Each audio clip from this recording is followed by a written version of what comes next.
Top quality और consistent performance के लिए सिर्फ सिल्वर पंप्स। टॉप क्वालिटी और कंसिस्टेंट परफॉर्मेंस के लिए सिर्फ सिल्वर पंप्स, नाम याद रखना। एक कारण तुम्ही आता जसं आपल्याला सांगितलं तशी PN साहेब जोपर्यंत होते, आमचा PN साहेबांचा जो गट आहे, PN साहेबांचे काय कार्यकर्ते त्यांना कुठल्याही प्रकारची कधी काय अडचण भासली नाही। खरं PN साहेबांचं आकस्मिक निधन झाल्यामुळं आणि त्यानंतर जी काही विधानसभेच्या निवडणुकीचे निकाल लागले आणि आमचा पराभव झाला, त्यानंतर जे काही आमच्या कार्यकर्त्यांना अडचणी व्हायला लागल्या आणि जी कुचंबना व्हायला लागली, त्याच्यामुळे कुठेतरी आपण पक्ष बदलण्याचा निर्णय घ्यायला पाहिजे असं कार्यकर्त्यांकडून आलं। गेली 5-6 महिने ही चर्चा चालू होती आणि त्यातूनच नेमकं अजितदादा पवार साहेबांनी आम्हाला बोलवून घेऊन पक्षामध्ये त्यांच्या प्रवेश करण्यासाठी आमंत्रित केलं आणि एकंदरीत ते अजितदादांशी बोलणं झाल्यानंतर मी माझ्या कार्यकर्त्यांशी चर्चा केली। जवळजवळ 15-20 दिवस झाले पूर्ण मतदारसंघात आम्ही बैठका घेतल्या आणि त्या बैठकीनंतर सगळ्यांची ह्या गोष्टीला सहमतीने आग्रह असल्यामुळं आम्ही हा निर्णय घेतला।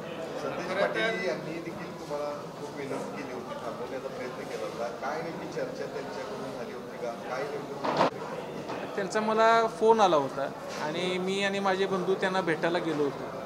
त्यावेळी त्यांनी आम्हाला सांगितलं की तुम्ही असा काही निर्णय घेऊ नका। खरं आमच्या कार्यकर्त्यांचं काय मत आहे, काय अडचणी व्हायला लागल्या आणि आम्हाला पक्षांतर करावं लागतोय असं आम्ही त्यांना सांगितलं। त्यानंतर मी त्यांना हेही बोलून आलो होतो की आमच्या कार्यकर्त्यांवर मी चर्चा करायला लागलो आहे, त्यांचं काय मत पडते त्याच्यावरच आम्हाला निर्णय आमचा घ्यावा लागणार आणि गेली 15-20 दिवस जी काय चर्चा झाली त्यानंतर आम्ही ह्या निर्णयावरती आता आलो।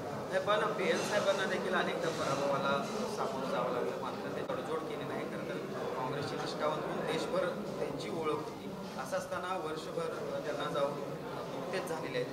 असं असताना तुम्ही पक्ष बदलाचा निर्णय घेणं म्हणजे फक्त पराभव झाला म्हणून हा निर्णय घेणं योग्य वाटतं नाही। फक्त पराभव झाला म्हणून हा निर्णय आम्ही घेतच नाही। आमच्या कार्यकर्त्यांमधूनच हा खरं तर आग्रह चालू झाला आणि PN साहेबांनी त्यांचं जे काय राजकारण केलं ते राजकारण हे कार्यकर्त्यांच्या जीवावरतीच होतं आणि जी काही निष्ठा PN साहेबांच्यावरती आमची कार्यकर्त्यांची होती ती PN साहेबांवरती होती। काँग्रेसवरती निष्ठा ही PN साहेबांची राहिली, तर आम्हा सगळ्या कार्यकर्त्यांची निष्ठा ही PN साहेबांवरतीच होती आणि त्याच कार्यकर्त्यांकडून ज्यावेळी हा आग्रह व्हायला लागला त्यावेळी हा निर्णय घेण्यासाठी आम्ही भाग पडलो। PN साहेब असताना देखील कार्यकर्त्यांनी अनेक वेळा म्हटले की आपण काँग्रेस सोडूया आणि दुसऱ्या पक्षामध्ये जाऊया, आपल्याला मंत्री होता येईल किंवा अनेक संधी त्यांना मिळाल्या असतात, पण काँग्रेस सोडलं नाही। त्यांनी उलट कार्यकर्त्यांना समजावून सांगितलं। यामध्ये मग कुठेतरी आपण कमी पडला काय कार्यकर्त्यांना समजावून सांगण्यामध्ये? PN साहेब जोपर्यंत असायचे त्यावेळी कार्यकर्त्यांना कधी PN साहेब विधानसभेला पराभूत झाले किंवा निवडून आले या गोष्टीचा कधी फरकच पडला नव्हता, कारण का साहेबांची काम करायची पद्धत वेगळी होती। त्यावेळीचं राजकारण वेगळं होतं, राजकारणाची समीकरणं वेगळी होती। आता कार्यकर्त्यांकडून आम्हाला असं सांगण्यात येते की बदलत्या काळानं आपणही बदलायला पाहिजे। जर कार्यकर्त्यांची कामं होत नसली तर आपण त्या पक्षामध्ये राहून काय करणार आहे, अशा प्रकारची चर्चा व्हायला लागली।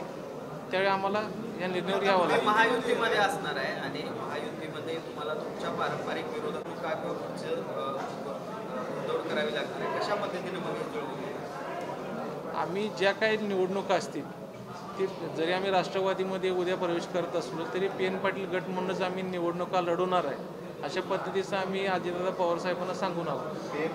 काँग्रेसमध्ये राष्ट्रवादीत जातोय तर ती राष्ट्रवादीसाठी त्या ठिकाणी सगळ्याकडे बघितलं जातं।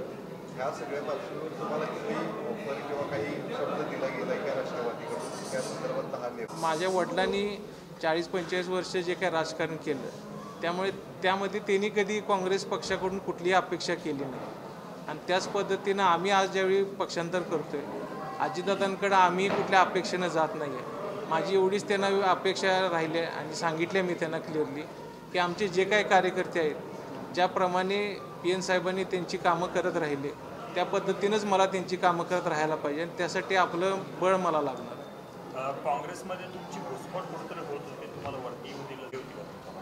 नाही तसं काही खरं तर आता कुठली निवडणूक नाही, त्यांची कामं होतात का नाही हे आता सगळं जग जाहीर आहे। आता तुम्ही परत सत्तेमध्ये गेल्यानंतर तुमच्या कार्यकर्त्यांच्या आता कामं होतील असं वाटतं का? आणि तुम्ही विधानसभा मतदारसंघावरचा क्लेम सोडलेला आहे का? कारण त्या ठिकाणी ऑलरेडी विद्यमान आमदार आहे. नाही, कुठल्याही परिस्थितीमध्ये 2029ची विधानसभा निवडणूक ही मी लढवणारच आहे आणि अशा पद्धतीने मी अजितदादांशी बोलणंही केलेलं आहे. त्यामुळे त्यांनी आम्हाला सांगितलेलं आहे की तुम्ही त्या गोष्टीची काही काळजी करू नका, तुमच्या कार्यकर्त्यांवर कुठलाही अन्याय होणार नाही. पण ऐन वेळी जर युती धर्म पाळण्याबाबत वरिष्ठांकडून संकेत आले तर काय त्यावेळी आम्ही निर्णय घेऊ, कार्यकर्त्यांशी चर्चा करून निर्णय घेऊ. पण महाविकास आघाडी म्हणून तुम्ही गेल्या निवडणूक लढवली, महायुतीच्या विरोधात सोबत तुम्ही जाताय, काय नाही होतं? कार्यकर्त्यांना विश्वासात घेऊनच आम्ही हा निर्णय घेतला आहे.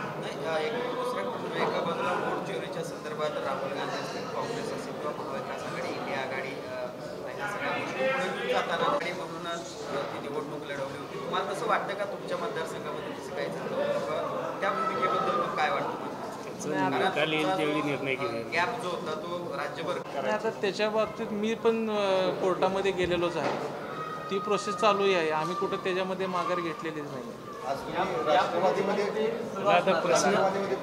रिपीट व्हायला लागले पाटील साहेबांनी आज राजीव गांधी यांची जयंती साजरी केली, दौड जयंती पार पडली नाही, मात्र जयंती आज तुमच्याकडून साजरी. नाही, निश्चितच ज्या पद्धतीनं आमच्या नेत्यांनी गेली 33 वर्ष हा कार्यक्रम केला, त्या पद्धतीनं आजही आम्ही तिथं राजीव गांधींची जयंती पार पाडली.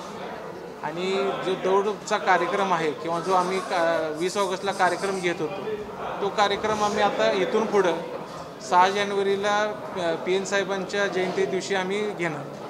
शेवटचा प्रश्न, जो पक्षप्रवेश होणार आहे, किती लोक तुमच्यासोबत पक्षप्रवेश करणार? नाही, आमचा PN पाटील गट हा आमचे सगळेच कार्यकर्ते, PN साहेबांना मानणारे जेवढी काही लोक आहेत ती सगळीच कार्यकर्ते त्या दिवशी सडोलीमध्ये प्रवेश करणार आहेत. 25 तारखेला हा कार्यक्रम होता.